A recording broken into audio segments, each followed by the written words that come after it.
আসসালামু আলাইকুম, স্বাগতম জানাচ্ছি আমাদের এখনকার আয়োজনে। হৃদয়ে তুমি, হৃদয়েই আর্জেন্টিনা। সমর্থকদের একই বললেন নিউলেন মেসি। জানতে পুরো ভিডিওটি স্কিপ না করে দেখতে থাকেন শেষ পর্যন্ত। যতই গনিয়ে আসছে কোপা আমেরিকা, ততই বাড়ছে আর্জেন্টিনা সমর্থকদের আশঙ্কা। আগামী 15ই জুন গুয়াতেমালার বিপক্ষে মাঠে নামবেন বিশ্ব চ্যাম্পিয়ন আর্জেন্টিনা।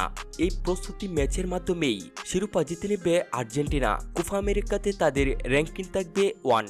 হাতে আর মাত্র কয়েকদিন, এর মধ্যেই মাঠে গড়াবে কোপা আমেরিকা।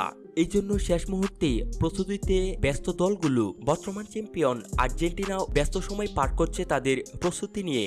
প্রস্তুতি এবং কন্ডিশনের সঙ্গে মানিয়ে নিতে সবার আগেই আয়োজক দেশ যুক্তরাষ্ট্রে পা রেখেছিলেন আলবেলাস্তারা। দলের প্রাণ তোমরা নিউলেন মেসির ডিয়ার ইন্টার মিয়ামিতে অনুশীলন করা হয়েছে। এর মধ্যেই খেলা একটি প্রতি ম্যাচে ইকুয়েডরের বিপক্ষে 1-0 গোলে জয় পেয়েছিল আর্জেন্টিনা।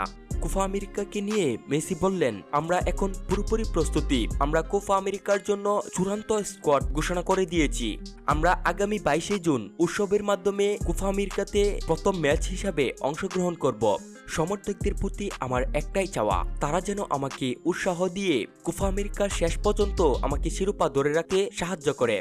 সম্মানিত ভিউয়ার্স, এই ছিল আমার হাতে থাকা এই মুহূর্তের সর্বশেষ নিউজ আপডেট। পরবর্তী নিউজের আপডেট সবার আগে পেতে এখনই আমাদের চ্যানেলটি সাবস্ক্রাইব করুন।